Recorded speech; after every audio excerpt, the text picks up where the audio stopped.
നമ്മുടെ കണ്ണൂര് കൃഷ്ണനെ അതിരൗദ്രഭാവത്തിൽ ആരാധിക്കുന്ന ഒരു അമ്പലമുണ്ടെന്ന് നിങ്ങൾക്ക് എത്ര പേർക്കറിയാം? കണ്ണെന്ന മനസ്സിൽ ആലോചിക്കുമ്പോൾ എല്ലാവർക്കും പുഞ്ചിരി തൂകിയ ഒരു രൂപമാണ് ഓർമ്മ വരിക. അതിൽ നിന്ന് വ്യത്യസ്തമായിട്ടുള്ള ഈ അമ്പലം, ഞാൻ പറഞ്ഞു വരുന്നത് നമ്മളെ തളിപ്പറമ്പുള്ള തൃച്ചംബരം അമ്പലത്തിനെ കൊണ്ടാണ്. ആനകളെ അടുപ്പിക്കാത്ത അമ്പലം, അതുപോലെ പൂക്കാത്ത ഇലഞ്ഞിമരം, അത് നിങ്ങൾ ഫ്രണ്ടിൽ തന്നെ എല്ലാവരും കണ്ടിട്ടുണ്ടാവും.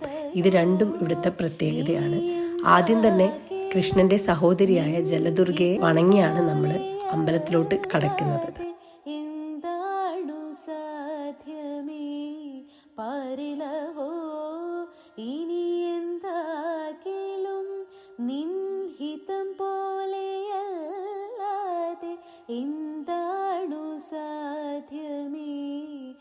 അപ്പം ഈ അമ്പലത്തിനെ കൊണ്ട് നിങ്ങൾക്കുള്ള അറിവുകൾ കമൻസിൽ പങ്കുവെക്കുമല്ലോ അല്ലേ?